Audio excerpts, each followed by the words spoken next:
সুপ্রিয় শিক্ষার্থীবৃন্দ, আশা করি সবাই ভালো আছো, সুস্থ আছো। আজকের অনলাইন ক্লাসে সবাইকে স্বাগত। গত ক্লাসে আমরা পর্বতের শ্রেণী বিভাগ, বিভিন্ন পর্বতের বিবরণ সম্পর্কে আলোচনা করেছি। আজকে ভূপৃষ্ঠের বৈচিত্র্যময় ভূমিরূপ, সমভূমি এবং মালভূমি সম্পর্কে আলোচনা করব। এবারে আসা যাক মূল আলোচনা।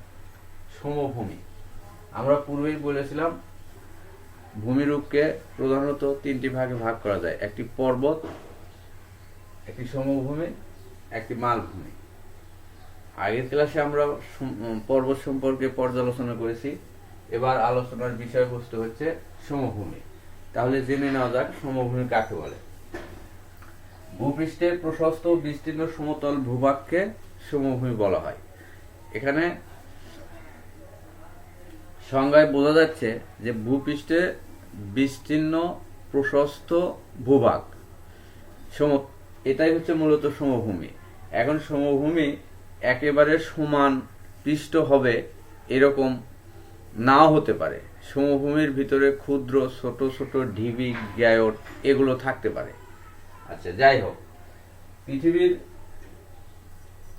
এটি সাধারণত সমুদ্র সমতলের চেয়ে সামান্য উঁচু হয়, তবে কোনো কোনো ক্ষেত্রে কয়েক মিটার নিচু উঁচুও হয়ে থাকে। আচ্ছা, সমগ্র পৃথিবীর স্থলভাগের শতকরা প্রায় 55% এলাকা জুড়ে সমতল ভূমি রয়েছে এবং পৃথিবীর প্রায় 90% জনগণ এই সমতল ভূমিতে বসবাস করে। তাহলে আমরা কি তথ্য পাচ্ছি? সমগ্র পৃথিবীর স্থলভাগের 55% হচ্ছে সমতল ভূমি, আর পৃথিবীর মোট জনসংখ্যার শতকরা 90% এই সমতল ভূমিতেই বসবাস করে। তাহলে বোঝাই যাচ্ছে যে সমতল ভূমি ভূপৃষ্ঠের কত বড় গুরুত্বপূর্ণ একটি নিয়ামক। আচ্ছা, সমভূমির বৈশিষ্ট্য। প্রত্যেক ভূমিরূপেরই কিছু না কিছু বৈশিষ্ট্য রয়েছে, সমভূমিও এর ব্যতিক্রম নয়। সমভূমির বৈশিষ্ট্যগুলো হচ্ছে: সমভূমির এটি কখনো খাড়া ঢাল বিশিষ্ট হয় না।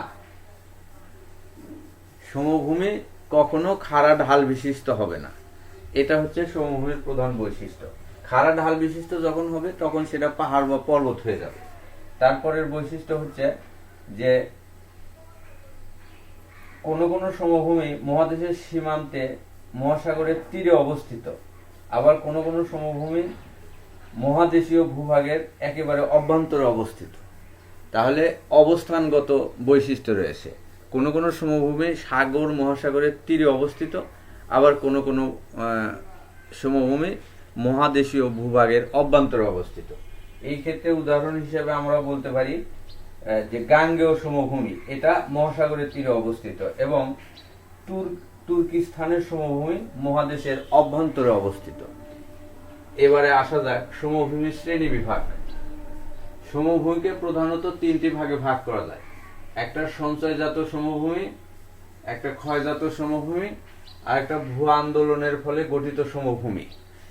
এই ক্ষয়জাত সমভূমিকে আবার বেশ কয়েকটি ভাগে ভাগ করা হয়েছে। একটি হচ্ছে পলল পাখা, আরেকটি প্লাবন সমভূমি, আরেকটি বদ্বীপ, একটি লোয়েস সমভূমি, আর একটি হ্রদ সমভূমি, আরেকটি লাভা সমভূমি, আরেকটি হিমবাহ সমভূমি, আর একটা পাদদেশীয় সমভূমি। ক্ষয়জাত সমভূমিকে আবার তিন ভাগে ভাগ করা হয়: একটা সমপ্রায় সমভূমি, আর একটা পেনি প্লেন মরু সমভূমি।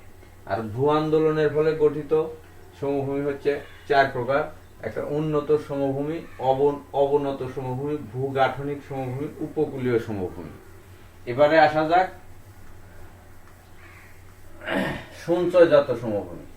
তাহলে ভূপৃষ্ঠের উপরে নৈসর্গিক শক্তিসমূহ সবসময় কার্যরত রয়েছে। এই নৈসর্গিক শক্তিসমূহের কার্যকলাপের ফলে নদী, বায়ু প্রবাহ, হিমবাহ প্রভৃতি শক্তির ক্ষয় ক্রিয়ার ফলে সৃষ্ট পলি, বালি, কাকর প্রভৃতি কোন নিম্নভূমিতে দীর্ঘদিন ধরে সঞ্চিত হয়ে যে সমভূমি গঠিত করে, সেই সমভূমিকে ক্ষয়জাত সমভূমি, সঞ্চয়জাত সমভূমি বলা হয়। আচ্ছা, সঞ্চয়জাত সমভূমি। তাছাড়া আগ্নেয়গিরির লাভা নির্গমনের ফলে এই লাভা সঞ্চয় হয়ে জমাট বেঁধে কালক্রমে যদি সমভূমির সৃষ্টি করে, এটাও মূলত সঞ্চয়জাত সমভূমির মধ্যে পড়বে। সঞ্চয়জাত সমভূমির মধ্যে প্রথমেই রয়েছে একটা পলল পাখা। পলল পাখা, অ্যালুভিয়াল ফ্যান, পলল পাখা। এটা মূলত একটি বিশেষ আকৃতির সমভূমি। পাহাড় বা পর্বত থেকে, পাহাড় বা পর্বতের পাদদেশে নিম্ন ঢাল দিয়ে নদী প্রবাহিত হয়ে সাগর মহাসাগরে এসে নদী পতিত হয়। এরই এক পর্যায়ে নদীবাহিত পলি সঞ্চিত হয়ে যদি হাত পাখার ন্যায় সমভূমি সৃষ্টি করে, তখন তাকে পলল পাখা বা অ্যালুভিয়াল ফ্যান বলা হয়। এটা উদাহরণ হিসেবে বলা হয়েছে ভারতের উত্তরপ্রদেশের তরাই অঞ্চল। এখানে একটি জিনিস মনে রাখতে হবে, নিচের কোনটি পলল পাখার উদাহরণ? উত্তরপ্রদেশের তরাই অঞ্চল, এটি মনে রাখতে হবে, নৈমিত্তিক পরীক্ষায় থাকতে পারে। তারপর আছে প্লাবন সমভূমি। প্লাবন সমভূমি এটা বাংলাদেশের মানুষের জন্য একেবারে খুবই পরিচিত একটি নাম। প্লাবন সমভূমি হচ্ছে যখন ভূপৃষ্ঠের উপর দিয়ে নদী প্রবাহিত হয় এবং এই নদীর দুকুল উপচিয়ে যখন নদীর দুই তীর প্লাবন হয়, প্লাবন হওয়ার পরে ওই অঞ্চলে পলি সঞ্চিত হয়ে যে সমভূমি গঠিত হয় তাকে মূলত প্লাবন সমভূমি বলা হয়, যমুনার প্লাবন সমভূমি। তারপরে আসি আমরা বদ্বীপ। বদ্বীপ নদীর মোহনায় পলি সঞ্চয়ের মাধ্যমে যে সমভূমির সৃষ্টি করে তা অনেক সময় গ্রিক ডেল্টা অক্ষর এবং বাংলা মাত্রাহীন ব অক্ষরের মতো মনে হয়। আকৃতিগত এই দিক বিবেচনা করে এই সমভূমিকে বদ্বীপ সমভূমি বলা হয়। গঙ্গা, ব্রহ্মপুত্র, নীল, মিসিসিপি প্রভৃতি নদীর মোহনায় বদ্বীপ সমভূমি রয়েছে। তবে বাংলাদেশের দক্ষিণ পশ্চিমাঞ্চলে অবস্থিত গাঙ্গেয় অঞ্চল বিশ্বের বৃহত্তম বদ্বীপ। প্রশ্ন থাকতে পারে বিশ্বের বৃহত্তম বদ্বীপ কোনটি? তাহলে সরাসরি বাংলাদেশ বা বাংলাদেশ সংশ্লিষ্ট অঞ্চল বিশ্বের বৃহত্তম বদ্বীপ সমভূমি। তারপরে আসা যাক লোয়েস সমভূমি। বায়ু দ্বারা বাহিত ধূলিকণা নির্দিষ্ট স্থানে সঞ্চিত হওয়ার ফলে যে সমভূমি সৃষ্টি হয় তাকে লোয়েস সমভূমি বলা হয়। এটা চীনের হুয়াংহো অববাহিকায় গঠিত লোয়েস সমভূমি এর প্রকৃষ্ট উদাহরণ। তারপর আছে হ্রদ সমভূমি। কোন অঞ্চলের শিলাগুলো বিভিন্ন ক্ষয়কার্যের মাধ্যমে তার তীরবর্তী হ্রদ বা জলাশয়ের তলদেশে জমাট বাঁধে। এইভাবে কালক্রমে জমাট বাঁধতে বাঁধতে একসময় সেটি ভরাট হয়ে সমভূমিতে পরিণত হয়। এই ধরনের ভূমিকে মূলত হ্রদ সমভূমি বলা হয়। যেমন আমেরিকার ইরি হ্রদের দক্ষিণ তীরবর্তী সমভূমি লাভা সমভূমি। লাভা আগ্নেয়গিরির অগ্ন্যুৎপাতের ফলে বা আগ্নেয়গিরির জ্বালামুখ দিয়ে ভূপৃষ্ঠের অভ্যন্তর ভাগ হতে যে পদার্থ গলিত পদার্থ বের হয় তাকে লাভা বলে। এই লাভা সঞ্চিত হওয়ার ফলে ধীরে ধীরে যে সমভূমির সৃষ্টি হয় তাকে লাভা সমভূমি বলা হয়। ভারতের দক্ষিণাত্যের উত্তর অংশের কিছু অংশ এভাবে সৃষ্টি হয়েছে। তারপরে আসি হিমবাহ সমভূমি। পৃথিবীর যে সমস্ত অঞ্চলে হিমবাহ রয়েছে সেখানে হিমবাহের কার্যক্রম পরিলক্ষিত হয়। হিমবাহ অনেক সময় গলে এর গলনের ফলে এর প্রবাহমান পানি অনেক সময় বিভিন্ন ধরনের পলি, বালি, কাঁকর এগুলো স্রোতের মাধ্যমে প্রবাহিত করে সঞ্চিত করে। এইভাবে ধীরে ধীরে সঞ্চিত হয়ে যে সমভূমি গঠিত হয় তাকে হিমবাহ সমভূমি বলা হয়। তারপরে আমরা আসি পর্বত পাদদেশীয় অর্থাৎ পাদদেশীয়। প্রাথমিক পর্যায়ে বাহিত নুড়ি, কাঁকর, বালি প্রভৃতি নদী দ্বারা অবক্ষেপণের ফলে পর্বতের পাদদেশে যে সমভূমির সৃষ্টি করে তাকে পর্বত পাদদেশীয় সমভূমি বলা হয়। বাংলাদেশের রংপুর ও দিনাজপুর জেলার অধিকাংশ এলাকায় পাদদেশীয় সমভূমির অন্তর্গত। এখানে প্রশ্ন থাকতে পারে বাংলাদেশের রংপুর, দিনাজপুর এখানে তো পাহাড় নাই, তাহলে কেমনে পাদদেশীয় সমভূমি হয়? এটা মূলত হিমালয় পর্বতের পাদদেশীয় সমভূমি। এই প্রশ্নটি নৈর্ব্যক্তিক পরীক্ষায় থাকে, নিচের কোনটি পাদদেশীয় সমভূমির উদাহরণ? রংপুর দিনাজপুরের সমতল ভূমি। আচ্ছা, আমরা এতক্ষণ সঞ্চয় কার্যের ফলে সৃষ্ট বা সঞ্চয়জাত সমভূমি সম্পর্কে আলোচনা করলাম। এবারে আমরা আলোচনা করব ক্ষয়জাত সমভূমি। ভূপৃষ্ঠে বিভিন্ন নৈসর্গিক শক্তি দ্বারা ভূপৃষ্ঠ অনবরত ক্ষয়প্রাপ্ত হয়। এই ক্ষয়প্রাপ্ত হওয়ার ফলেও অনেক সময় সমভূমির সৃষ্টি হয়। এই জাতীয় সমভূমিগুলোকে মূলত ক্ষয়জাত সমভূমি বলা হয়।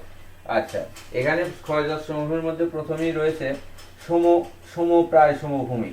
নদীর ক্ষয়কার্যের ফলে উচ্চভূমি ক্ষয়প্রাপ্ত হয়ে ক্রমশ সমপ্রায় ভূমিতে পরিণত হয়, যেমন ফিনল্যান্ড। অর্থাৎ নদীর ক্ষয়কার্যের ফলে অনেক সময় উচ্চভূমি ক্ষয়প্রাপ্ত হয়ে ধীরে ধীরে সমতল ভূমিতে পরিণত হয়।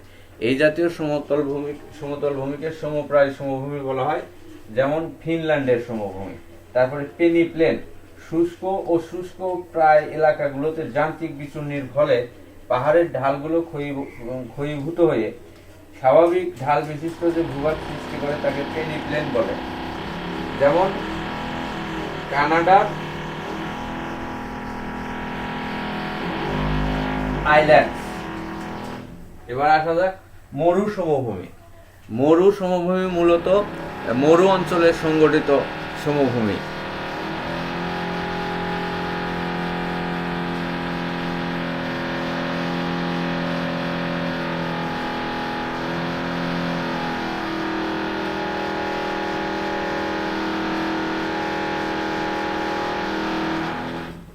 মরু অঞ্চলে বায়ু বালুকা রাশি উড়িয়ে যে প্রস্তরময় সমভূমি সৃষ্টি করে তাকে মরু সমভূমি বলে, যেমন সাহারার হামাদা মরুভূমি। আচ্ছা, লিবিয়ার মেরি, আলজেরিয়ার রেক। তারপরে হিমবাহ ক্ষয়জাত সমভূমি। হিমবাহ, পৃথিবীর যে সমস্ত অঞ্চলে হিমবাহ রয়েছে সেখানে হিমবাহের গলনাঙ্কের ফলে হিমবাহ গলে গেলে প্রবাহমান জলরাশি দ্বারা অনেক সময় ভূমি ক্ষয় হয়ে সমভূমিতে পরিণত হয়।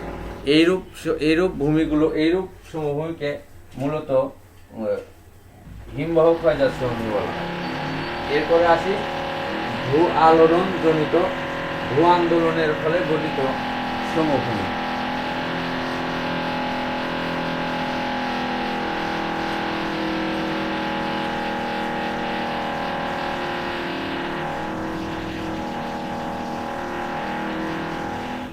ভূ-আলোড়নের প্রভাবে ভূত্বকের দুর্বল স্থান, বিশেষ করে মহাদেশীয় প্রান্তভাগ মহীসোপান কিংবা মহীঢাল উত্থিত হয়ে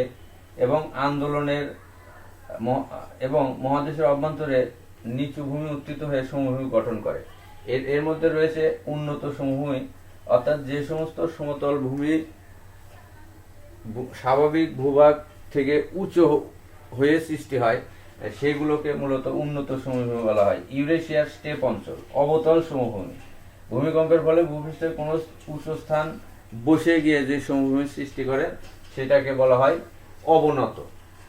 আর একটা আছে ভূগাঠনি, যেখানে ভূত্বকের শিলাস্তর প্রায় সমান্তরালভাবে বিন্যস্ত প্রাকৃতিক কারণে সেখানে সমভূমি গঠিত হয়, যেমন সোভিয়েত ইউনিয়নের সমভূমি। তারপরে উপকূলীয় সমভূমি।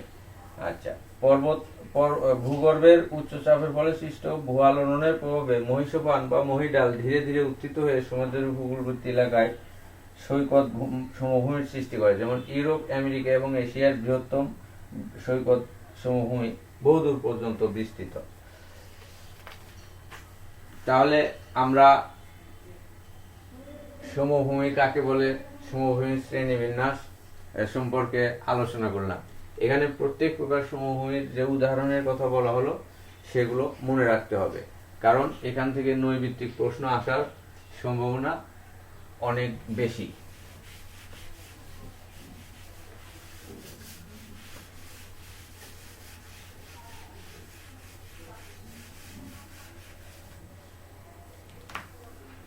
এই পর্যায়ে আমরা আলোচনা করব মালভূমি। মালভূমি কাকে বলে?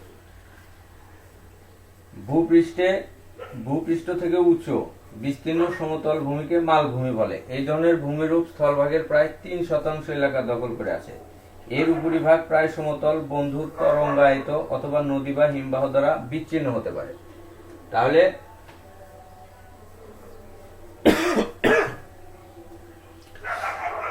আচ্ছা, এই মালভূমির বৈশিষ্ট্য, মালভূমির বেশ কিছু বৈশিষ্ট্য রয়েছে। এর মধ্যে একটি হচ্ছে এটা বিস্তীর্ণ উচ্চ ভূমি, এর উপরিভাগ প্রায় সমতল, এটা চারদিক হতে খাড়াভাবে নিম্নভূমিতে নেমে যায় এবং এর উচ্চতা কয়েকশো থেকে কয়েক হাজার মিটার পর্যন্ত হতে পারে। আচ্ছা, এখন মালভূমির শ্রেণী বিভাগ। মালভূমিকে মূলত 5টি ভাগে ভাগ করা হয়েছে। একটি হচ্ছে মহাদেশীয় শিল্ড, আর একটা শ্রুতি বিশিষ্ট মালভূমি, পর্বত মধ্যবর্তী মালভূমি, ক্ষয়জাত মালভূমি, আগ্নেয়জাত মালভূমি। আচ্ছা, শ্রুতি মহাদেশীয় শিল্ড বিস্তীর্ণ এলাকা ব্যাপী প্রাচীন শিলাস্তূপ, ক্ষয়ী ভবন ও নগ্নি ভবনের কারণে ক্ষয়প্রাপ্ত হয়ে এ ধরনের মালভূমি গঠন করে। মূলত উপরের শিলা ক্ষয়প্রাপ্ত হয়ে এসব শিল্ড উন্মুক্ত হয়। উদাহরণ কানাডা ও অস্ট্রেলিয়ার শিল্ড। শ্রুতি বিশিষ্ট মালভূমি, বিস্তীর্ণ এলাকা কোন শ্রুতি বরাবর অসমানভাবে উপরে উঠে গেলে এ ধরনের মালভূমির সৃষ্টি হয়, যেমন স্পেনের মেসেটা মালভূমি, ভারতের মধ্যপ্রদেশের মালভূমি। পর্বত মধ্যবর্তী মালভূমি, দুটি পর্বতের মাঝখানে সুবিস্তৃত উঁচু ভূমিকে মূলত পর্বত মধ্যবর্তী মালভূমি বলা হয়, যেমন তিব্বতের মালভূমি। ক্ষয়জাত মালভূমি, প্রাচীন উঁচু ভূমি সমূহের উপরিভাগ বিভিন্ন প্রাকৃতিক শক্তি যেমন তাপমাত্রা, তুষারপাত, বৃষ্টিপাত এগুলো দ্বারা ক্ষয়প্রাপ্ত হয়ে যে মালভূমির সৃষ্টি হয় তাকে ক্ষয়জাত মালভূমি বলা হয়, যেমন যুক্তরাষ্ট্রের কলোরাডো মালভূমি। তারপরে আছে আগ্নেয়জাত মালভূমি। আগ্নেয়গিরি থেকে উদ্গীরিত লাভা সঞ্চিত হয়ে যে মালভূমি গঠন করে তাকে আগ্নেয়জাত মালভূমি বলা হয়। এর উদাহরণ হচ্ছে ইন্দোনেশিয়ার জাভা মালভূমি। সুপ্রিয় শিক্ষার্থীবৃন্দ, আজকের এই দুটি অধ্যায়ে আলোচনা করা হলো সমভূমি এবং মালভূমি। এখান থেকে উচ্চ মাধ্যমিক শ্রেণীর ছাত্রছাত্রীদের জন্য নৈর্ভিত্তিক প্রশ্ন